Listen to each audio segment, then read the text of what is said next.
It's the future, and the world is controlled by the trans-global corporations of the late 20th century.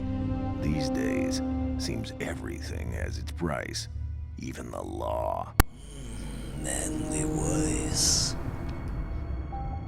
This is the world of the Psycops, covert operation teams who operate outside of the system, against the system, because sometimes actions speak louder than words.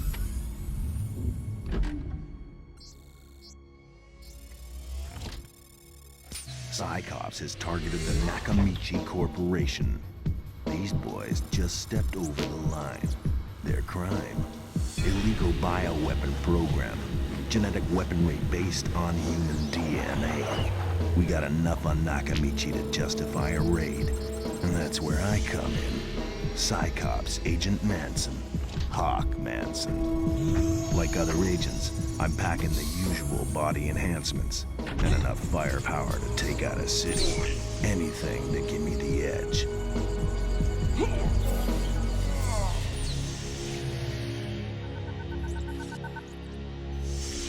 It's an invisible war we're fighting, and if you get caught, no one will ever know. But I ain't got no problem with that. The Psycops directive is my kind of ride.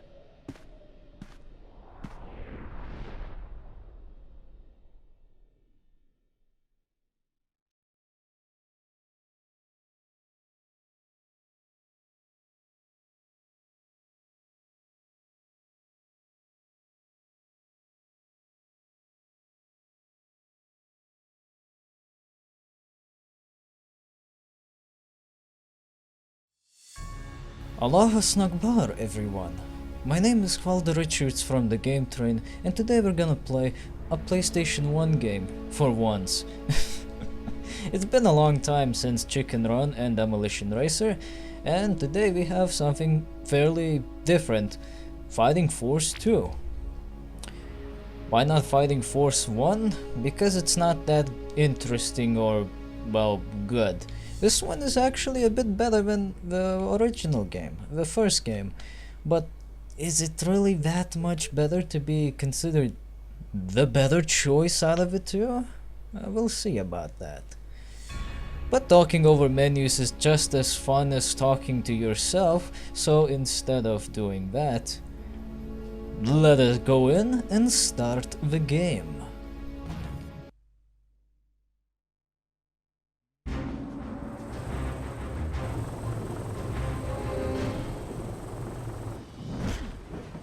Time to buckle up and take the ride. Going in. Manly voice. Oh, Mission 1, Steel Mill. You're located in Bearing Steel, the steel mill that is called Bearing Steel, in Philadelphia, USA, and your target is the prototype metal sample known as Tungsten CX. What about those mission details? Well, let's have a look, because every mission starts off like this. Yeah, everything's mission based, sort of. Every level is basically a mission, so it's not that much different. You're just going through from level to level, just like old style, just like old times, really. Except every level gives us this little nice screen to read, so let's do just that. Surveillance has pinpointed the office where the metal sample is being stored. Locate the security safe and remove the Tungsten CX sample. This must be destroyed. The only way to destroy Tungsten CX is at 1000 Fahrenheit in the main blast furnace. Eliminate all resistance. Psycops will update you with further information on a need-to-know basis. Let's do it. So, this is how the game basically starts, and that's how the game basically works. Do not mind the shitty looking textures, this is perfectly fine. It's gonna be like that for the entire game. It may get a little bit better in certain other areas, but it's not gonna be much better, I can assure you of that. Textures do tend to get better from up closer, but that's just how the game technology works. The same technology for level of detail from distances is still used today, although it's not nearly as noticeable considering that it's much more powerful than the likes of a PlayStation 1 game would be. Like, hey look, it's a bastard over there, I don't care about him, fuck him.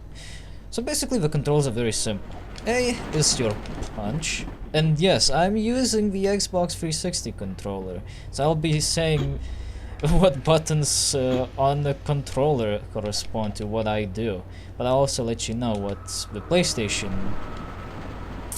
analogs are like that. You know what I mean.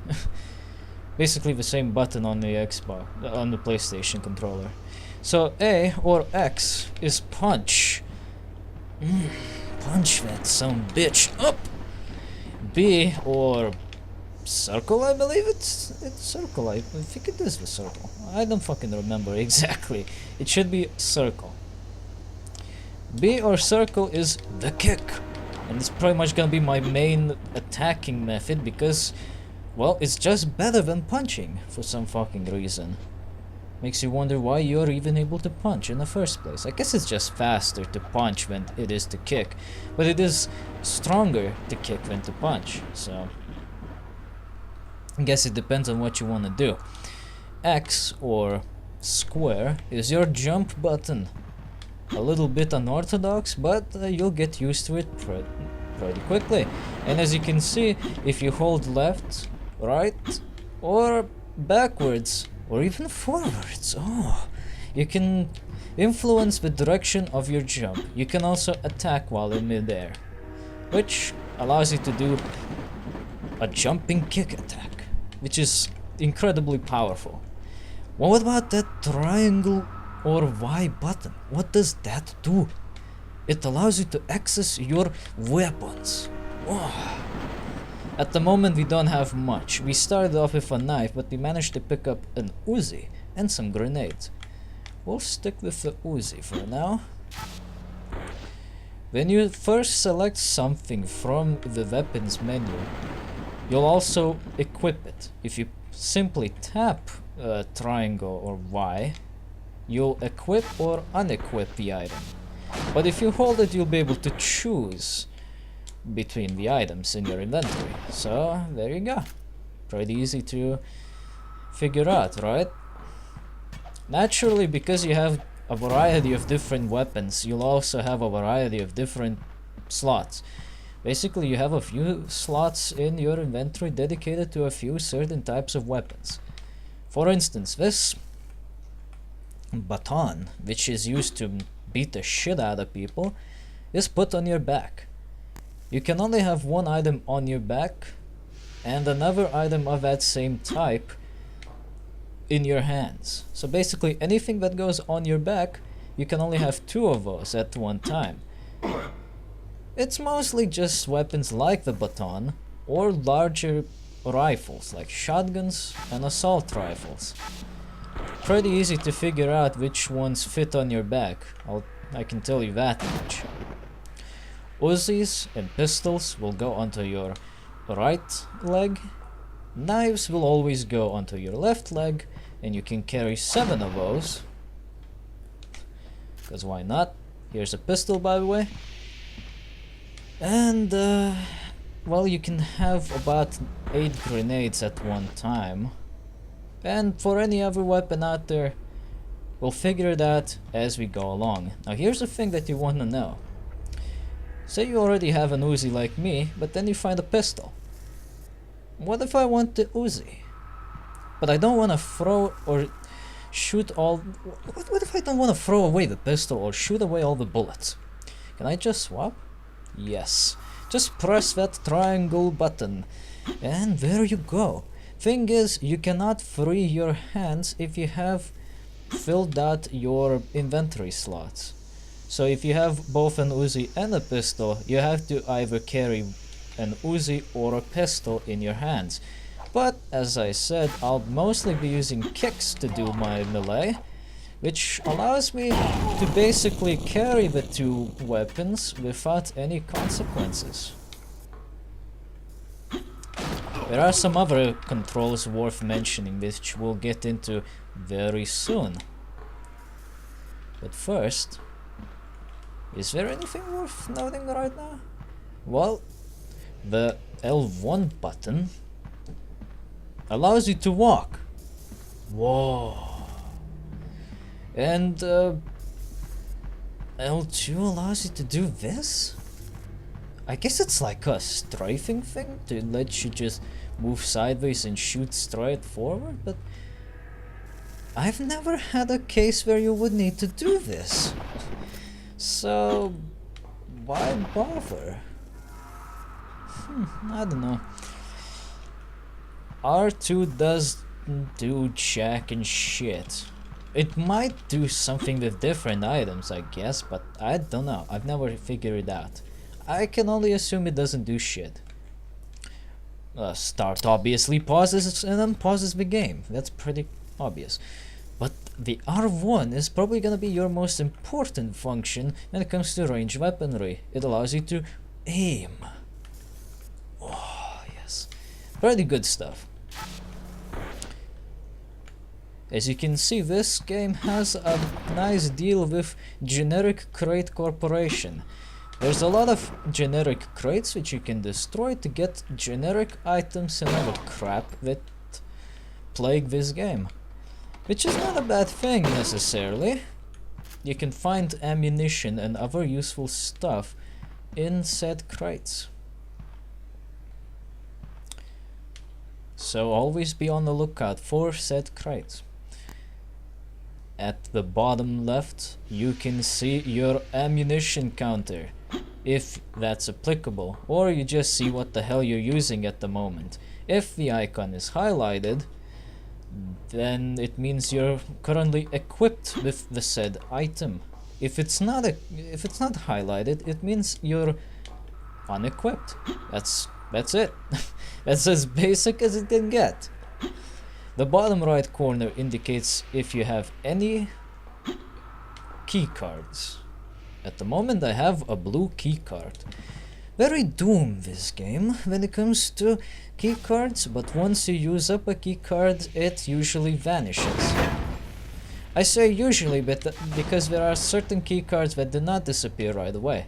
We'll get to see one of those in this level actually. As you can see, exploding barrels are very exploding, so that's not new at all.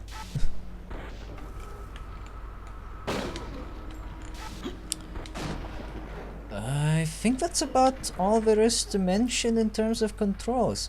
There is one more thing when it comes to your inventory management. Say you have a pistol that has 99 ammo. That is the maximum ammo that you can have for your pistol. Say you find another pistol all of a sudden. You will pick that pistol up and then you will fill out your 2 slots for that specific weapon type, which would be the light arms. So now you would have one pistol with 99 ammo and another pistol with whatever ammo it added onto that. But the game will not show you that you have 2 pistols. Instead, it'll just tally up the total amount of bullets on your ammo counter. So you would probably see something like 112 bullets or something by the time you pick up that extra gun. It's kinda nifty, I suppose, but for the most part it really doesn't matter. Anything good over there? No, not at all. But you can do something about this little conveyor belt if you feel like it. See this computer? If you walk up to it, you can read useless information. And believe me, it is useless. Like this monitor, it says sleep mode, right? What about this one? Sleep mode as well. Screw this monitor, and this one too. However, here's the thing, only these consoles, which look a lot uglier for some reason than the last time I playtested this, are the ones that will actually do anything worth a damn to machinery in this level. So destructible environments, sort of, are a thing in here. Make sure to destroy all the computers, because you can actually trigger something useful to happen for once. In this game series history, that is. Because let's talk about why we're not doing Fighting Force 1. Short and straight to the point, it really sucks. It's a boring ass fighter. It's not even a fighter, it's like a shittier version of a 3D Streets of Rage. It tries to be Streets of Rage in 3D, but it fails so spectacularly that the only thing it has going for it is that it somehow fits in the beat 'em up genre and is 3D. It has nothing at all to do with Streets of Rage. And yeah, it was actually supposed to be a Streets of Rage game. Fancy that. Thing is, it never became a Streets of Rage game, it became its own series, Fighting Force. Is it any good? No, it really is not. It's not a hard game at all, and it actually is pretty fucking boring. I played through it recently since I was able to find a working copy. And I'll tell you now, my friends, it is boring. It really is. After playing so many times through any other beat 'em up out there, I can definitely say without any doubt that Fighting Force, the first one, is the most boring of beat 'em up games of all time. And for the most part, the strategies on that game are very simple. Keep wailing on the enemies, and if that doesn't work, just do running attacks. How is that even remotely interesting? Oh, by the way, if you shoot these beeping panels in the order that I'm doing right now, shooting that one first, and then that one first, and then the last one over there by the safe, you will not trigger an alarm. Is there any reason not to trigger the alarm?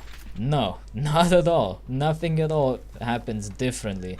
It's just that, well, there's an alarm and enemies are more likely to notice you. That's about it. But there aren't any more enemies. They're not more aggressive. They just are more likely to notice you. That's about it. Oh yes, and you can jump into computer monitors like that, because you are MANson. You are the topest of the mans from the Cyclops. Ah, and here's a little homage from Fighting Force, the first one. Soda pop machines, not soda pop cans. What am I saying? Yeah, so... Oh yeah, here we go. I wanted to capture this. That's a fun glitch to do. If you get the canisters a little too close to the soda pop machine, the camera's gonna go fucking crazy. Why is that? Well, simply because when you drink a can of soda, the camera wants to show you that from the other side. Wants to show you how MANson can drink that soda pop. He can drink it pretty good, but there is absolutely no reason to do that when you're at full HP. It's a healing item after all.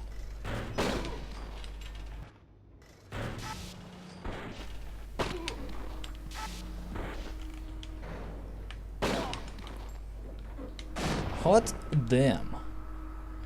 The pistol is a very powerful weapon. For now, that is. Later on, it's not gonna be that powerful, but at the moment, it's pretty much your most powerful weapon out here. There will be better weapons to use later on, so don't worry about that. But, yeah, if you find pistol ammo, I suggest you hold on to it. What about that X? Nah, it sucks. Trust me, it sucks. Sucks with a capital S. Do not touch. It's just not worth it. It may seem like it's a good item, but it actually does suck. I just don't get it. It just sucks. I don't know how exactly to explain it better than that, but for some reason it doesn't hurt any better than a regular baton. Or a shittier baton for that matter. It just doesn't do anything different. So fuck it. Disregard axe. If you want a melee weapon, go for either a baton, because there's always gonna be a baton for you to pick up in pretty much any location ever. Or don't use a melee weapon and just kick. Cause that's just better.